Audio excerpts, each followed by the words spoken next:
made it to Brighton. I'm absolutely chuffed with that. I've been on the water 4.5 hours without a break.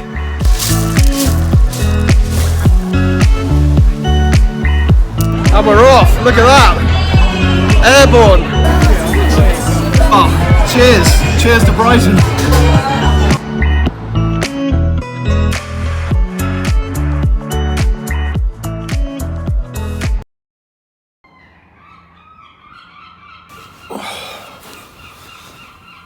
Well, morning.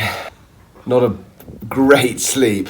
The fire alarm went off at about 2:30, 3, 4 o'clock and 5. You can actually smell the cigarette smoke in the corridor. And, well, passage planning for today. High tide is it at 2, so it's going to be against me the whole way if I set off in the morning. But if I wait to have it in my favour in the afternoon, then it's going to be going out in Chichester Harbour, where it's probably strongest along the entire stretch. So the priority, I think, is to get it right for Chichester Harbour and also Selsey Bill. Rather than wait for the afternoon and get back in the dark, I think I'll get cracking. And we're looking at 20 to 25 knots from the northeast, which will be ideal until I get to Bognor Regis, and then it's going to be directly behind. But let's see.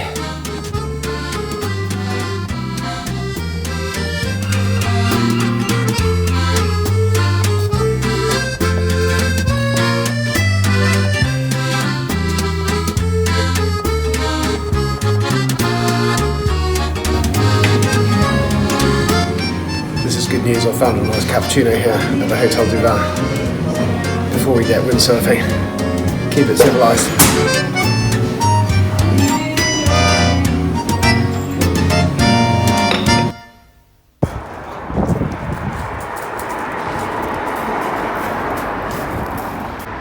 Here's one for me to try to catch.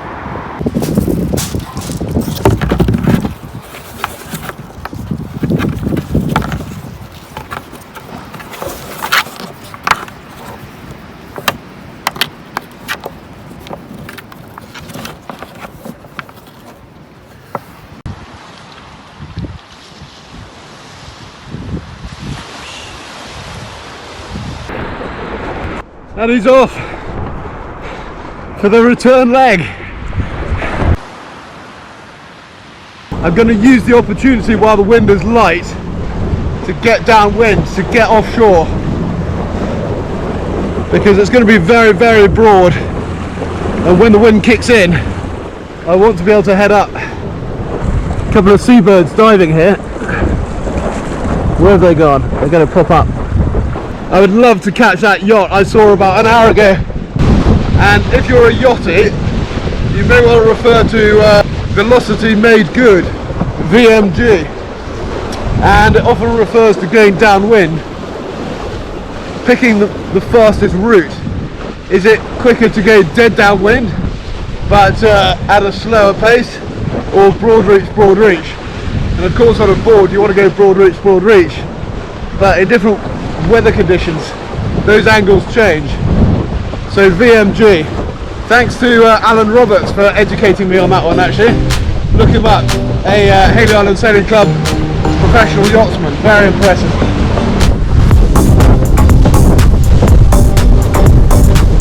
Here we go! This is how to make progress!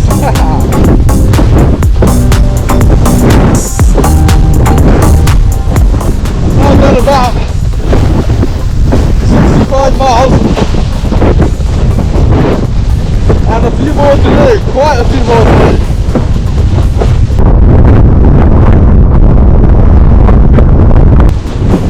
So I'm going to try and focus for that. Sailing really broad to the wind. I don't know how sustainable this is actually. You can also see the wind farm offshore. Doing a good job, well they should be today. So whirling ahead with its pier falling with the headland, and given that the tide is adverse, I'm hoping if I stay inshore there might be a bit of an eddy, so I can sort of creep up on it and then sort of surprise it, as it were. There's the Coast Guard helicopter. I'm not going to catch up with him. I really thought the tides were going to be more benign around here, but they're definitely taking 2 knots off my speed.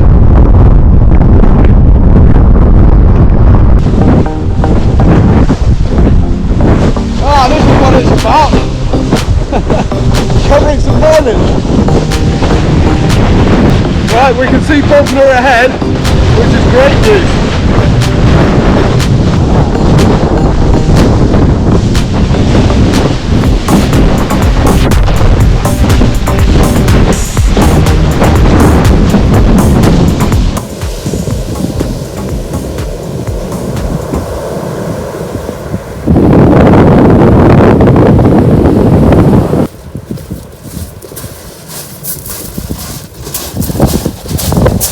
Right, I've just pulled in. Well, pulled in makes it sound like the M25, but I've just landed by Selsey Bill on the east side. It's been absolutely brutal. I haven't been able to film anything because it's been so hectic with the following wind of 25 knots on my 7.5, and just come in to have a drink and some snacks and work out how I'm going to get around the corner of Selsey Bill. It's getting pretty wild actually. 2:30 now. Looking back towards Worthing. Really quite tired now. From where I was sitting on the beach at Selsey Bill, it looked like the point was just a few hundred metres away, and with the tidal stream now in full flow westward and a following wind of 25 knots, the overfalls were really beginning to stack up. I had already fallen in a few times jibing downwind as I was severely overpowered, and given my fatigue, I considered it too risky to attempt to windsurf around the point. So I set about carrying my kit, what turned out to be a lot further than a few hundred metres. This is one of the most brutal physical things I think I've ever done, because I've got 1.5 miles or thereabouts to get down to the Selsey Bill point, which of course means I've got to carry the kit. Well, twice that, and then walk back each time. So it's 4.5 miles in all. So let's see if I make it back to Hayling.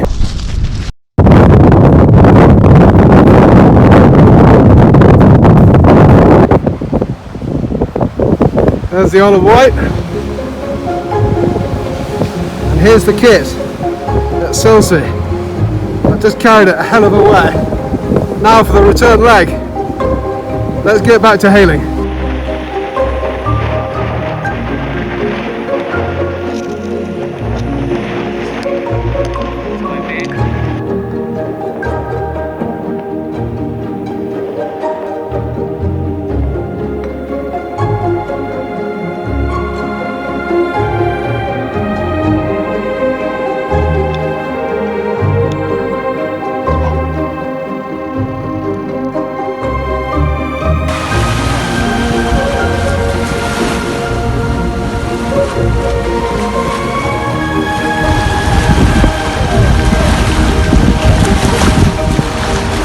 My goodness, congratulations.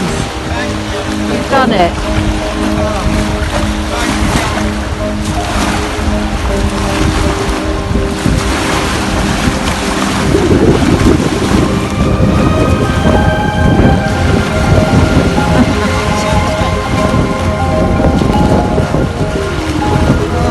Oh, ciao, hello.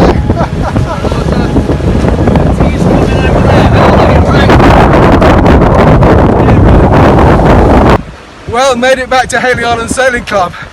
It's currently 20 to 6 and this is early March, so I probably had 10 minutes of sun left, so I'm very glad to be back. 7.5 hours on the water and in the water, and well, it's been a very big day, so pleased to be back, ready for a cup of tea, and thank you for coming and tracking as well. And if you've enjoyed this video, please do give it a thumbs up, it really helps, and subscribe if you haven't already, and I'll see you next time. And one more thing, if you're wondering what's in my rucksack, just have a look at this video here, and if you want to watch my video on windsurfing to the Isle of Wight 2 weeks ago, watch this video here. See you next time.